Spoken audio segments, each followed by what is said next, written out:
Yes. I just wanted to talk about scientists and matter, because when I watch your videos, and also this morning you stated that they haven't found matter yet. But then I see, for instance, the Large Hadron Collider, where they smash particles at high speeds to find new particles. How would you see that? Because I still don't get that. On a relative level, that there is no matter or no particles, or like photons who can behave like waves or particles sometimes, scientists say. And how would you say that they haven't found matter on a relative level? That's what I want to grasp. Okay. Can we define matter as everything that takes place outside consciousness? Would that be a reasonable definition of matter? That would not be my idea, no. But would it be a reasonable working, provisional definition of matter? Matter is obviously that which is outside mind.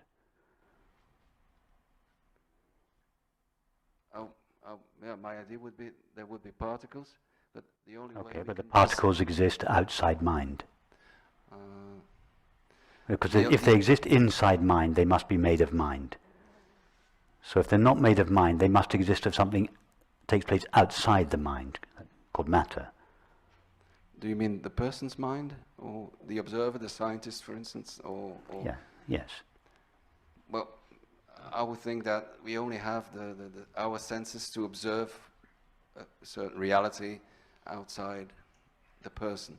So a scientist can only see, hear, smell, touch, or so that's limited. So that I understand, but.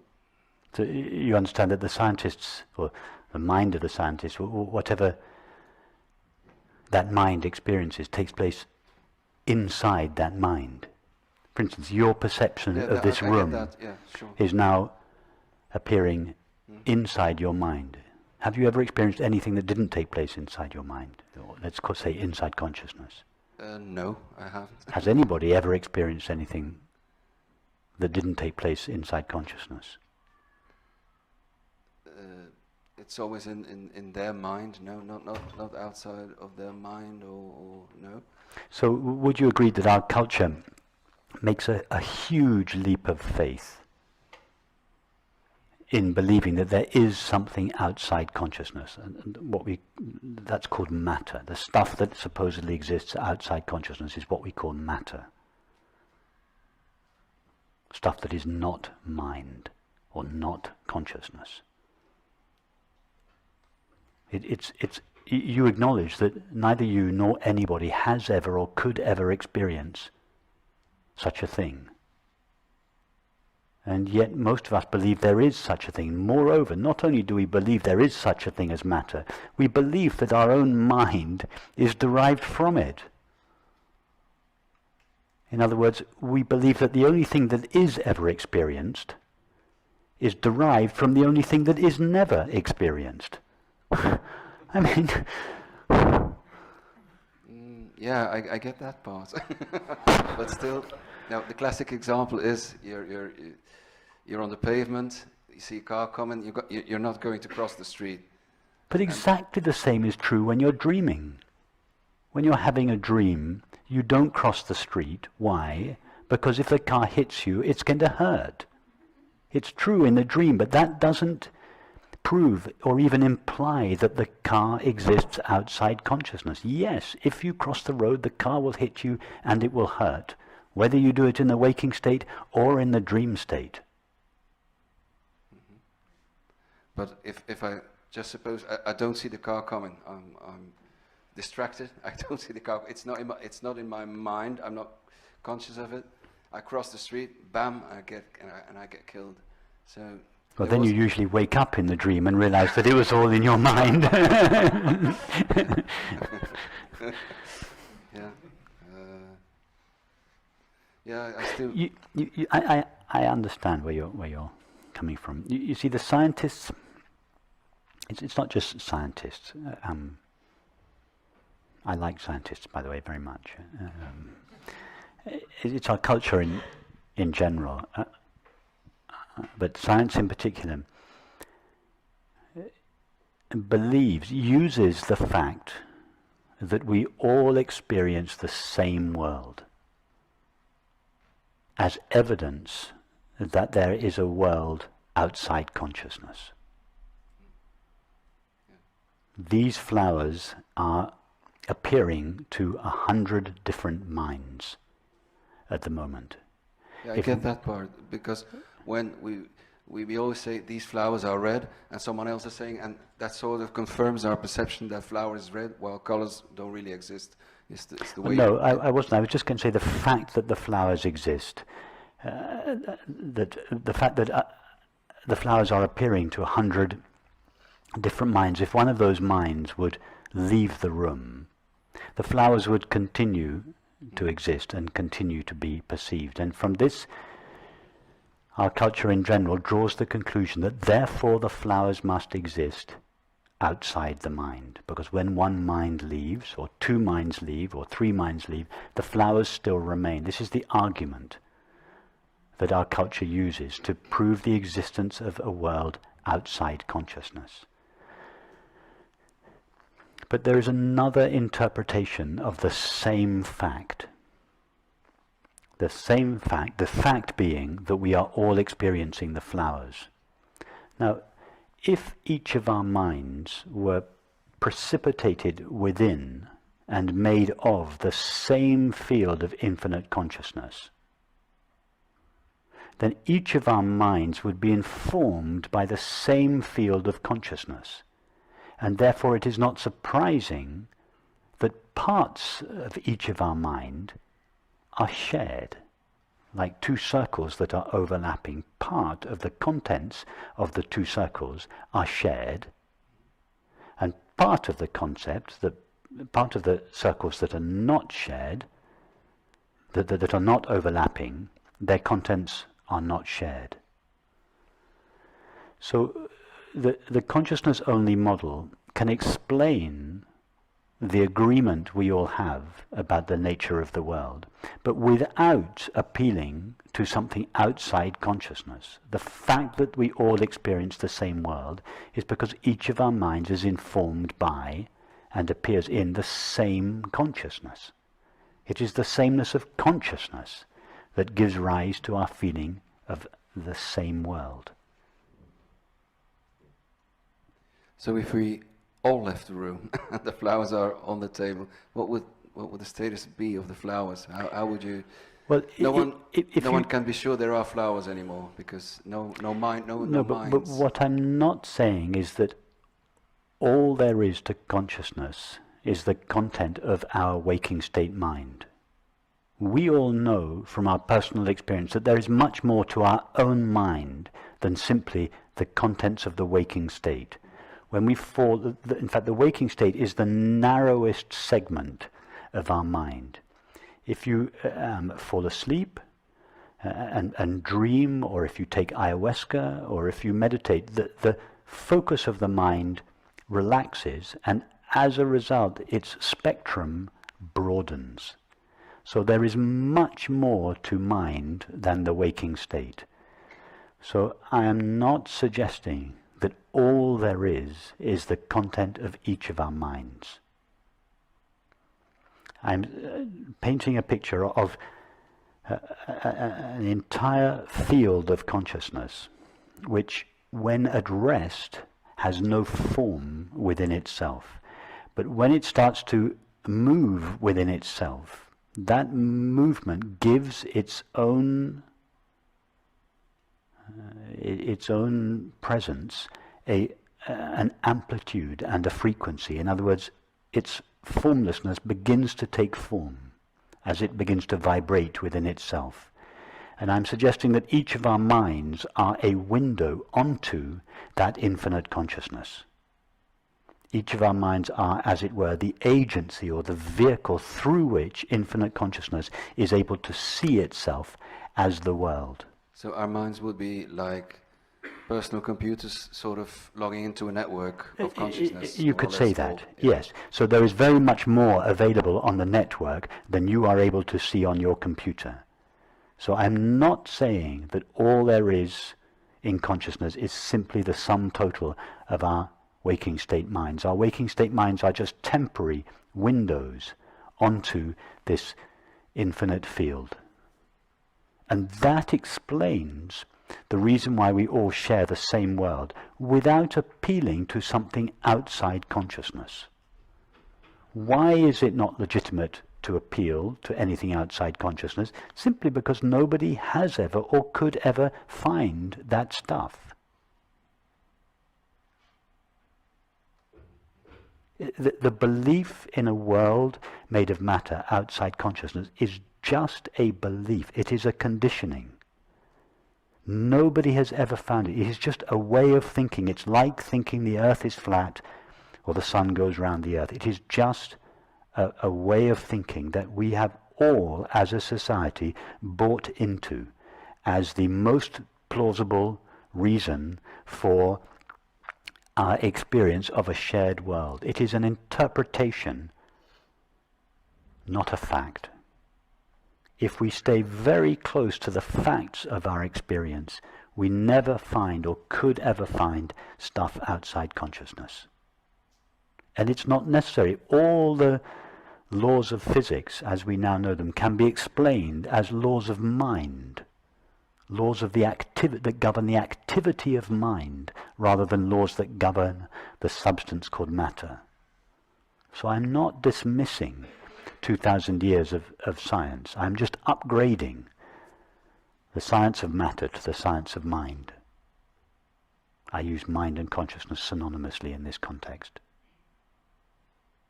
Yeah, my idea was mind as a personal mind and consciousness That's true. That's so the way I normally use it. But in this conversation, I'm using the words. Yet you're right. I should be consistent. When I say mind, I usually mean each of our finite minds. When I speak of consciousness, I mean that the field in which each of our finite minds appears. Yes, because I got the fact that it wouldn't exist outside consciousness as the total field of consciousness, and that I get. Yeah, Yes.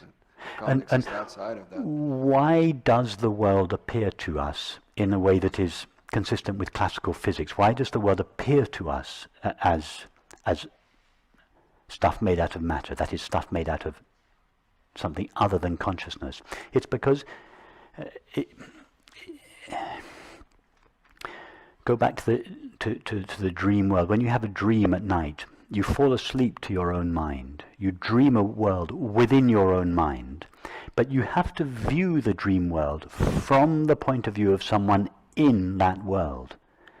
In other words, when you're viewing the dream world, you don't think, I am a person asleep in bed, dreaming of this dream world. You feel, I am a very real person on the streets of Amsterdam, viewing what doesn't seem to be a dreamed world, but what seems to be a very real world.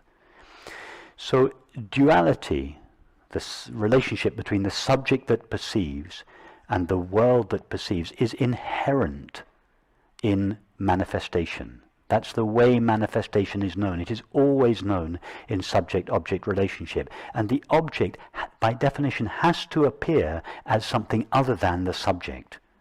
So the subject knows itself as I, the mind. Therefore the world, the object, has to appear to be something other than mind. It has to appear as matter. It has to appear as everything mind is not. Mind is empty, transparent, luminous. So the object has to appear concrete, solid, temporary.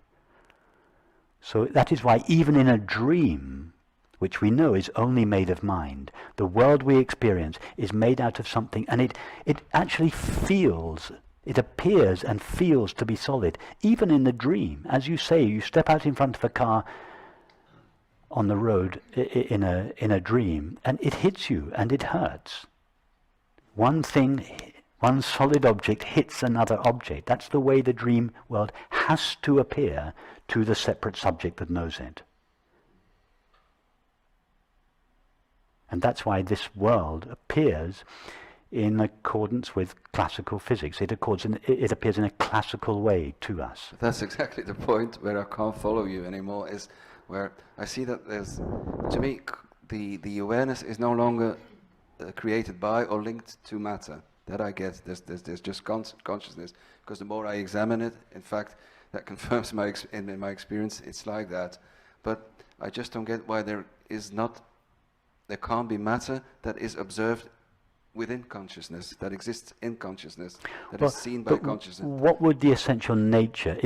Let's visualize consciousness as a vast, open, empty field. Add a space-like quality to consciousness. In fact, it has no dimensions. But imagine this vast space-like field of consciousness, which is the primary element of experience, which is true of our experience. Consciousness is to be aware is our primary experience. Now, everything that appears, everything that is experienced appears in consciousness, yes? Now, what would it be made of? Have you ever had an experience of something being taken from outside consciousness and placed inside consciousness? For instance, when you have a thought, does that thought come from outside consciousness and it's then placed in consciousness, or does it arise within consciousness? It arises within consciousness. But a thought is non-material. What about your perception of this room? Would you agree now that the perception of this room is appearing in consciousness?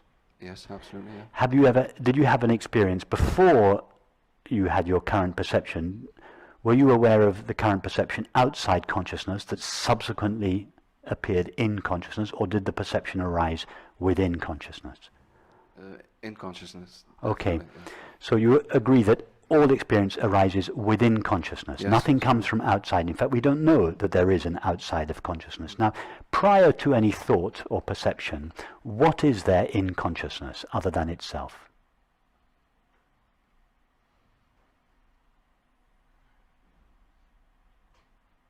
Prior to any object in consciousness, what is there in consciousness?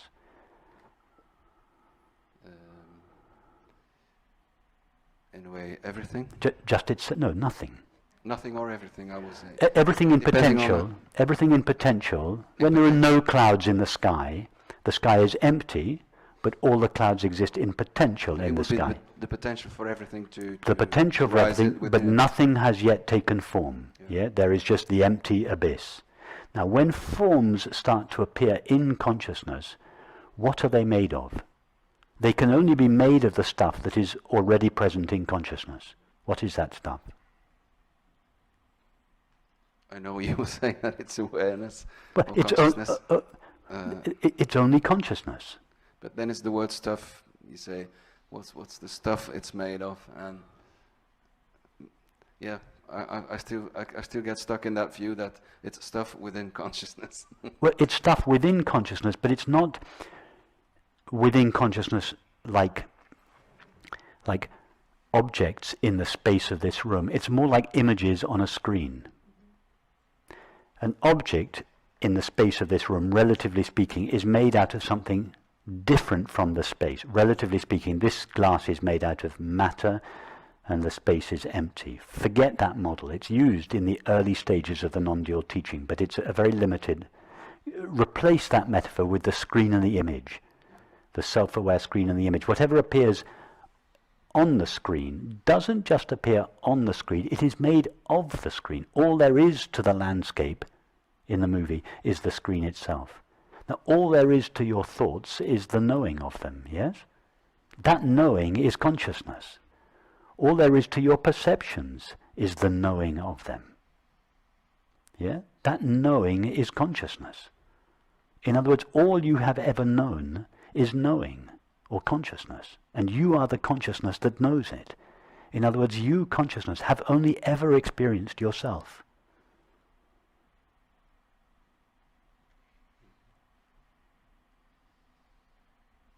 To assert anything other than consciousness requires a leap of faith, which is akin to religion. In fact, it is the religion of materialism. Has anyone here ever experienced anything other than the knowing of their experience? No, of course not. You have? Okay, we'll come to you in a minute. Well, I rest my case. We have an objection.